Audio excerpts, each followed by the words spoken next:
안녕하세요. 구약스타드입니다. 오늘 영상은 지난 영상에서 다루지 못한 거룩한 향기름과 분향단에 피울 향에 관한 내용입니다. 성막의 기구들과 제사장들을 거룩하게 구별하는 데 사용되는 거룩한 관유는 4가지 향품과 감람기름, 올리브유로 만들었습니다.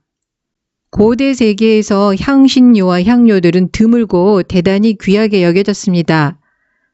시바의 여왕이 솔로몬 왕을 위하여 가지고 온 귀한 물건들 중에 금과 보석들 외에 향품도 포함되어 있었습니다. 그리고 금과 은처럼 향기로운 기름과 향품도 유다 왕실 보물 창고에 보관되었습니다. 이러한 향품들은 원하는 양을 제조하기 위해서 거대한 양의 재료들이 필요했고, 그 재료들은 아라비아나 인도, 중국 등 먼 거리에서 수송해야 했기 때문에 값이 비쌀 수밖에 없었습니다.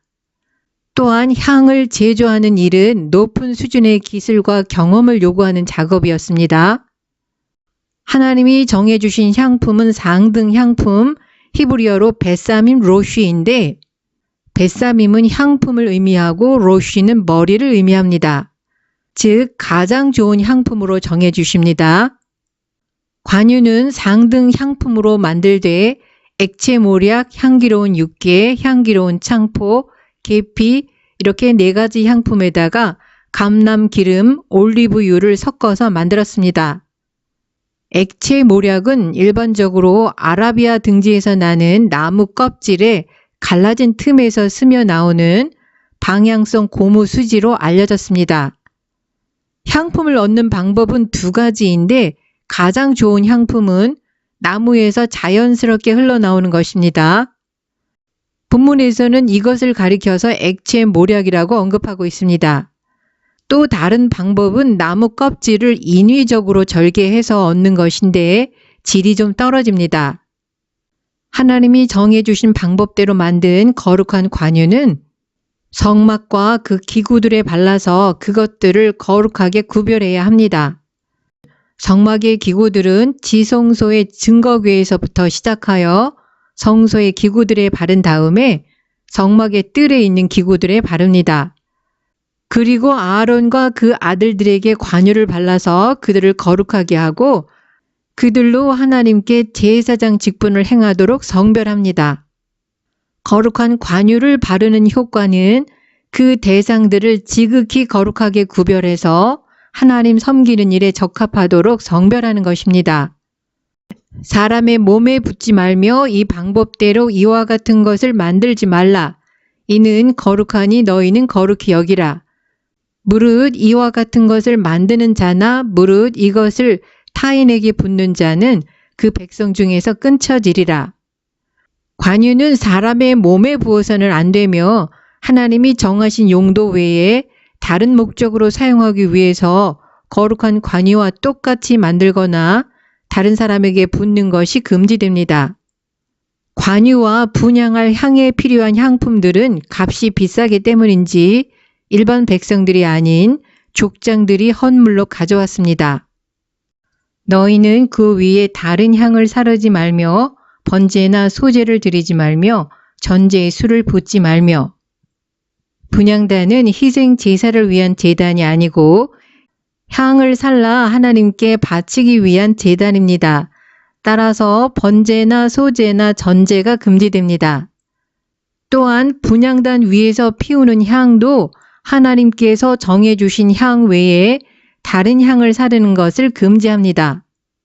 아론이 1년 1차씩 이 향단 뿔을 위하여 속죄하되 속죄제의 피로 1년 1차씩 대대로 속죄할지니라.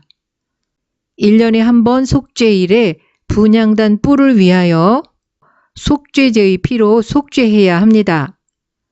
제단 뿔에 피를 바르는 것은 제단 전체에 피를 바르는 것과 동일합니다. 하나님께서 정해주신 분향단에서 피울 향의 재료들은 모두 값이 비싸고 귀한 것들입니다.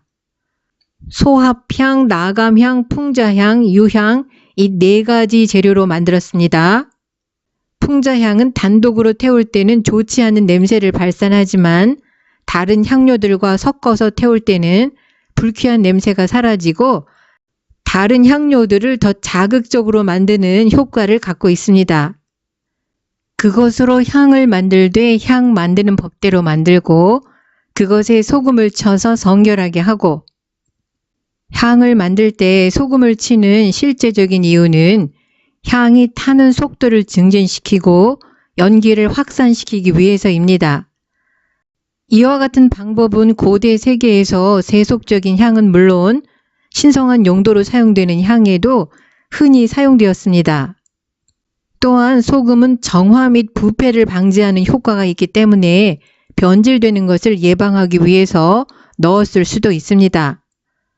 그러나 레위기 2장 13절에서 내 모든 예물에 소금을 드리라고 말씀하고 있기 때문에 실제적인 목적 이외에 제의적인 목적을 갖고 있습니다. 에스겔서 43장 24절에서는 희생 제물에 소금을 쳐서 야훼께 번제로 드리라고 규정하고 있습니다. 동물 희생 제물의 경우에는 소금이 도살 후에도 고기에 남아있는 피를 제거하는 역할을 합니다. 에스라 6장 9절은 많은 양의 소금이 희생 제사를 위해서 예루살렘의 제2성전으로 운반되었다고 기록하고 있습니다.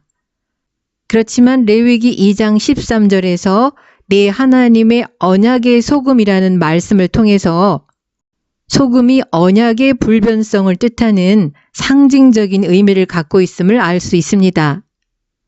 또한 소금이 갖고 있는 강력한 방부작용 때문에 변질되지 않게 하는 특성으로 인해서 고대 근동에서 동맹을 맺거나 충성을 맹세할 때 소금이 사용되었습니다. 네가 만들 향은 여호와를 위하여 거룩한 것이니 그 방법대로 너희를 위하여 만들지 말라. 무릇 맡으려고 이 같은 것을 만드는 자는 그 백성 중에서 끊쳐지리라. 분향단을 위하여 하나님이 정해주신 향은 오직 하나님만을 위해서 사용되어야 합니다. 따라서 하나님이 명하신 목적 외에 다른 용도를 위하여 똑같이 만드는 것이 금지됩니다.